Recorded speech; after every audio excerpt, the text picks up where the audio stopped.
Olá, sou o pastor Carlos Macorda, espero que você esteja bem e pronto para o nosso quarto estudo no livro de 1 João. Estamos vendo o amor que esse apóstolo João teve no seu coração para essa comunidade onde ele já tinha a voz de discipulado na vida deles. E ele pregou para esse grupo o que eles têm em Cristo, o que eles são em Cristo, o que eles sabem em Cristo. E ele quer ver essa congregação vivendo na plena alegria, no gozo, porque quem tem Jesus não tem falta de nada. Eu acredito que João queria eliminar um diálogo que estava acontecendo nessa igreja de falsos profetas, falsos professores. Então ele abre o coração dele. Impressionante como ele não condena a igreja, ele não tenta manipular a igreja. Ele quer que a igreja ouça a verdade de novo. Então ele está levando esse grupo de volta para Jesus Cristo. Ele queria ver essa congregação bem limpo, com clareza nos seus pensamentos e vivendo um cristianismo puro e simples. Todo pastor que realmente leva a sério Jesus Cristo quer isso para a sua igreja. Nós vamos ler e focar em versículos 8, 9 e 10 do primeiro capítulo de 1 João. E do primeiro capítulo de João, a gente vai focar nesses versículos, mas para o fluir daquilo que ele está falando, eu queria começar a ler em versículo 4, e a gente vai ler aqui até versículo 4 até versículo 10.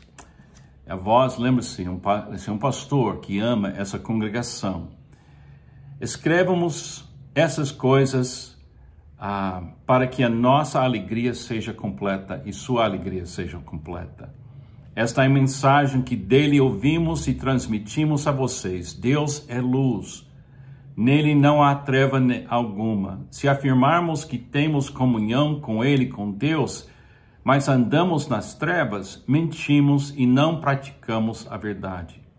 Se, porém, andarmos na luz, como ele está na luz, temos comunhão uns com os outros, e o sangue de Jesus, seu Filho, nos purifica de todo pecado. Se afirmarmos que estamos sem pecado, enganamos a nós mesmos e a verdade não está em nós. Se confessarmos os nossos pecados, ele é fiel e justo para perdoar os nossos pecados e nos purificar de toda injustiça. Se afirmarmos que não temos cometido pecado, fazemos de Deus um mentiroso e a sua palavra não está em nós. Essas palavras estão tão diretas, tão sim, sim, não, não.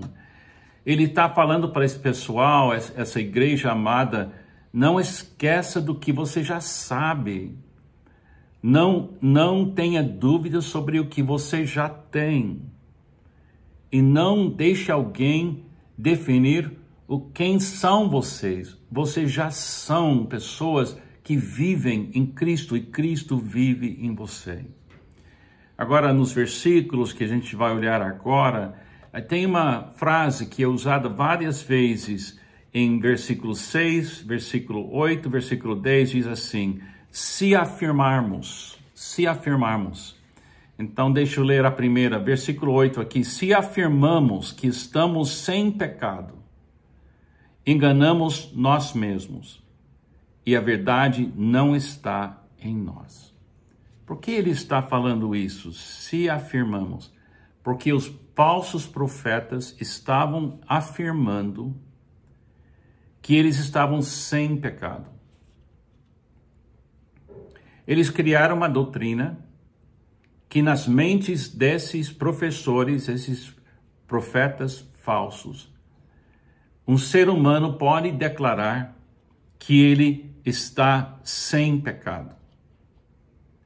Mas essa voz que afirma isso, ele diz aqui, não tem a verdade vivendo dentro dela.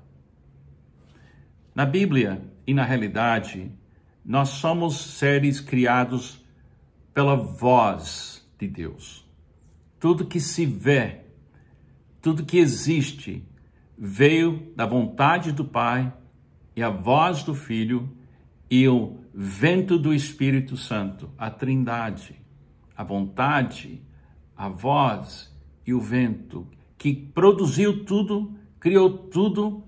Então, quando a gente, com nossa história, com nossa necessidade do perdão de Deus que levou Jesus até a cruz, declara com nossa voz que eu não tenho pecado, estamos mentindo. E todo cristão sabe disso.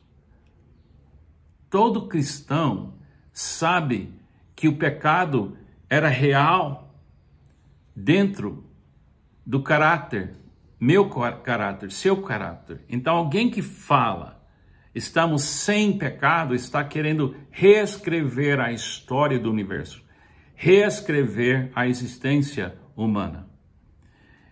Agora, o que é pecado? Eu quero enfatizar de novo. Deixa eu colocar essa declaração assim. Se falarmos que nunca paramos ou impedirmos o fluir do amor divino, enganamos nós mesmos. Quando alguém fala que eu nunca pequei, eu não tenho pecado, isso é uma coisa que não é correta, aquela pessoa está dizendo, eu nunca parei o fluir do amor aqui neste mundo, porque para mim a melhor maneira de olhar para o que é pecado é qualquer coisa que limita, impede o fluir do amor divino. Você lembra que Jesus disse, quem crê em mim, do seu interior fluirão rios de água viva? Ele está falando do amor, do mover do Espírito Santo. E o fruto do Espírito Santo é amor, paz, longanimidade. Contra essas coisas não há lei. Então, quando alguém fala, eu não tive nenhum pecado, então a pessoa está mentindo, ele está criando uma história que não existiu. Todos nós somos pecadores. E devemos confessar isso, mas também voltar para o que temos. Nós temos perdão, o que sabemos que Cristo pagou o preço por nós. Nós temos essa base para nos acalmar e para fazer a gente querer amar e Deus ajudar a gente a amar. Versículo 9 diz, se confessarmos os nossos pecados, Ele é fiel e justo para perdoar os nossos pecados e nos purificar de toda justiça. O apóstolo João está dizendo, todos nós somos pecadores e continuamos pecando. Agora há uma diferença entre pecado e pecados. Quando Jesus estava na cruz, ele tirou a questão do pecado do mundo. Ele pagou o preço, caiu sobre ele tudo como se fosse ele o pecado. Em 2 Coríntios capítulo 5, tem um versículo que diz que Deus fez ele pecado por nós. Como se fosse ele a fonte de todo ato que impedia a entrada do amor neste mundo, queria parar o amor entrando neste mundo. É claro que isso não foi a culpa de Jesus, mas Deus colocou sobre Jesus essa responsabilidade de tirar o pecado do mundo. Mas pecados continuam acontecendo nos descrentes e também em mim.